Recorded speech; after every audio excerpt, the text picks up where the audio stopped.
पुस्तक से मरियम और एलिशिबा की कहानी का संक्षिप्त विवरण लेकर आई हूँ, जो आपको लूका अध्याय 1 के वचन 39 से 45 में विस्तार से देखने को मिल जाएगा। तो चलिए भाइयों बहनों, हम वीडियो स्टार्ट करते हैं। बाइबल दर्शाती है यहाँ कि यह उस समय की बात है जब मरियम पवित्र आत्मा के द्वारा गर्भवती हुई और जिब्राइल स्वर्गदूत ने मरियम से कहा कि देख, तू गर्भवती होगी और तेरे एक पुत्र उत्पन्न होगा और प्रभु परमेश्वर उसके पिता दाऊद का सिंहासन उसको देगा और वह याकूब के घराने में सदा राज्य करेगा और उसके राज्य का कभी अंत न होगा। हालेलुया। इस प्रकार की भविष्यवाणी जिब्राइल दूत ने मरियम पर की और तभी मरियम पवित्र आत्मा के द्वारा गर्भवती भी हुई। और तभी जिब्राइल दूत ने मरियम से यह भी कहा कि देख, तेरी कुटुंबनी एलिशिबा के पुत्र उत्पन्न होने वाला है। यह उसका जो बाँझ कहलाती थी 6वां महीना है। हालेलुया। यहाँ हम देख सकते हैं मेरे प्रियो कि जब मरियम गर्भवती हुई उससे ही पहले मरियम की चचेरी बहन एलिशिबा भी गर्भवती हुई। एलिशिबा व जकरिया परमेश्वर की सेवा करने वाले धर्मी जन थे। बाइबल बताती है कि एलिशिबा एक बाँझ स्त्री थी, परंतु परमेश्वर ने बुढ़ापे में उसकी सुधि ली तथा एलिशिबा बुढ़ापे की उम्र में गर्भवती हुई और उसको एक पुत्र उत्पन्न हुआ। हालेलुया। यहाँ हम समझे कि जो मनुष्य से नहीं वह परमेश्वर से संभव है। जहाँ मेडिकल साइंस की लिमिट समाप्त हो जाती है वहाँ परमेश्वर का कार्य आरंभ होता है। जैसे हम देख भी सकते हैं कि एलिशिबा का बाँझपन परमेश्वर ने बुढ़ापे में ही दूर कर दिया। हालेलुया। तब आगे हम देखते हैं कि जब जिब्राइल स्वर्गदूत ने मरियम को एलिशिबा के गर्भवती होने के विषय बताया, तब मरियम उन दिनों में उठकर एलिशिबा से मिलने पहाड़ी देश में यहूदा के एक नगर को गई और उस समय तक मरियम भी पवित्र आत्मा द्वारा गर्भवती ही थी। इसीलिए वह अपने नगर से दूर यहूदा नगर को गई, जिससे वह वहां कुछ समय अपनी बहन एलिशिबा के पास रहकर अपने गर्भवती होने का समय व्यतीत कर सके।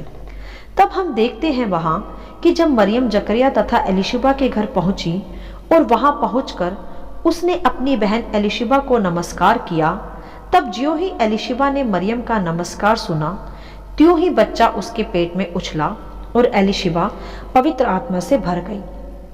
और जब एलिशिबा पवित्र आत्मा से भर गई, तब उसने ऊंचे शब्द से पुकार कर मरियम से कहा कि तू स्त्रियों में धन्य है और तेरे पेट का फल धन्य है। यह अनुग्रह मुझे कहाँ से हुआ कि मेरे प्रभु की माता मेरे पास आई। और एलिशिबा बोली कि देख, जो ही तेरे नमस्कार का शब्द मेरे कानों में पड़ा, त्यों ही बच्चा मेरे पेट में आनंद से उछल पड़ा। हालेलुया। क्या अद्भुत समय रहा होगा वह जब एलिशिबा मरियम का शब्द सुनकर पवित्र आत्मा से भर गई। कैसे हुआ मेरे प्रियो यह सब कुछ संभव? तो आइए मरियम पवित्र आत्मा की सामर्थ से गर्भवती हुई, ये हम सीखेंगे। मेरे प्रियो, हमने जाना कि मरियम पवित्र आत्मा की सामर्थ से गर्भवती हुई थी और बाइबल यह भी स्पष्ट करती है कि मरियम एक प्रार्थना करने वाली स्त्री थी। इसीलिए परमेश्वर का अनुग्रह मरियम पर हुआ कि वह प्रभु यीशु की माता कहलाए, क्योंकि जिब्राइल स्वर्गदूत ने मरियम से कहा कि आनंद और जय तेरी हो, जिस पर ईश्वर का अनुग्रह हुआ। तो यह स्पष्ट करता है कि प्रार्थना करने वाली स्त्री मरियम पर ईश्वर का अनुग्रह हुआ। और मेरे प्रियो, फिर मरियम पवित्र आत्मा से गर्भवती हुई। जब मरियम गर्भवती हुई तो स्वाभाविक है कि पवित्र आत्मा का फल स्वयं प्रभु यीशु मसीह के रूप में मरियम के गर्भ में आया। और जब वह मरियम के गर्भ में आया तो स्वयं मरियम भी पवित्र आत्मा से परिपूर्ण स्त्री कहलाई। और मेरे प्रियो, जब एक पवित्र आत्मा से परिपूर्ण व्यक्ति किसी अन्य व्यक्ति से बात करता या उससे मुलाकात करता है, तो वह दूसरा व्यक्ति भी उसके मुंह के निकले शब्दों के कारण पवित्र आत्मा से भरता जाता है और प्रभावित होता है। हालेलुया। जिसकी एक कंप्लीट पिक्चर हम एलिशिबा के जीवन में देख पा रहे हैं। जब मरियम जो पवित्र आत्मा के फल से गर्भवती थी, अर्थात वह पवित्र आत्मा से भरी थी, जब वह अपनी चचेरी बहन एलिशिबा को नमस्कार बोलती है, तब एलिशिबा के गर्भ का बच्चा उसके गर्भ में ही उछल जाता है और स्वयं एलिशिबा भी पवित्र आत्मा से परिपूर्ण हो जाती है और अपनी छोटी बहन मरियम को धन्य स्त्री भी कहती है और यह भी कि यह कैसे संभव हुआ कि मेरे प्रभु की माता मेरे पास आई है। हालेलुया। यहाँ समझे मेरे प्रियो एक विशेष बात कि एलिशिबा को कैसे जान पड़ा कि मरियम के गर्भ में प्रभु यीशु मसीह हैं, जिसे उसने मेरे प्रभु कहा। मेरे प्रियो, पवित्र आत्मा ने ही एलिशिबा पर प्रकट किया, जिससे वह उसी घड़ी परिपूर्ण भी हुई कि मरियम के गर्भ में उसके प्रभु हैं।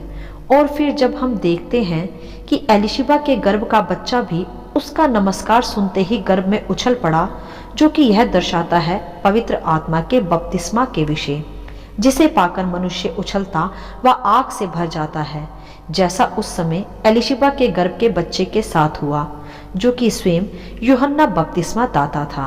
हालेलुया।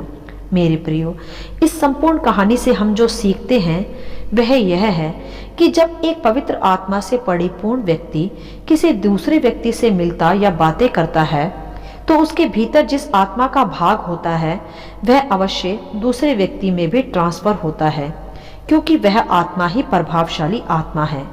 क्योंकि हम देख सकते हैं इसी अध्याय के पहले स्वयं जिब्राइल दूत ने मरियम से कहा कि जो वचन परमेश्वर की ओर से होता है वह प्रभाव रहित नहीं वरन प्रभावशाली होता है, और वह वचन जो स्वयं प्रभु यीशु मसीह है मरियम के गर्भ में थे, तो कैसे ना होती मरियम भी प्रभावशाली। हालेलुया।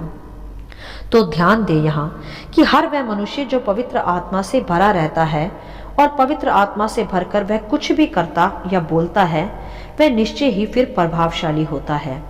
फिर वह दूसरों पर उसका प्रभाव अवश्य डालता है, जिससे दूसरे भी उसके भीतर वास करने वाली आत्मा से परिपूर्ण होते चले जाते हैं।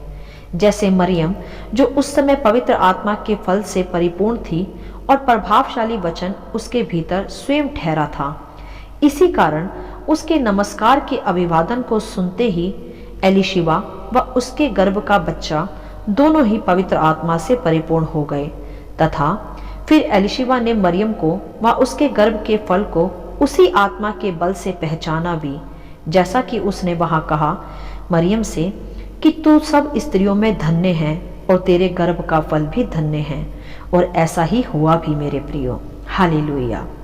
और उसने कहा मरियम से कि मेरे प्रभु की माता अर्थात वह पवित्र आत्मा से परिपूर्ण होने पर ही मरियम के गर्भ के फल अर्थात यीशु को प्रभु के रूप में पहचान पाई। हालेलुया।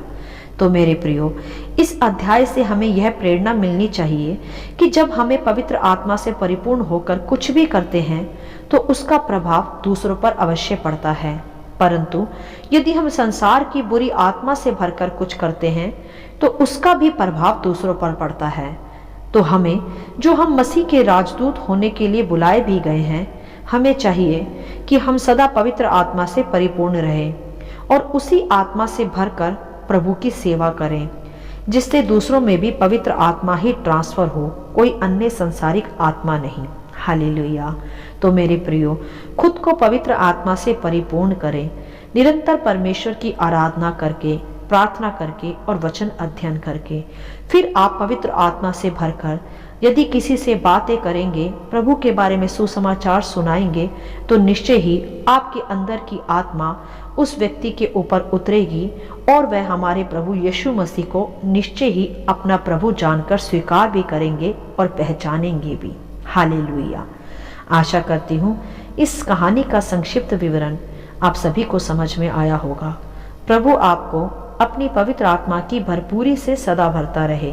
यदि आप चाहते हैं कि दूसरे भी इसे सुनकर आशीष पाएं, तो आप दूसरों के साथ भी इसे शेयर कर सकते हैं, क्योंकि हमारे प्रभु यीशु मसीह की यही इच्छा है।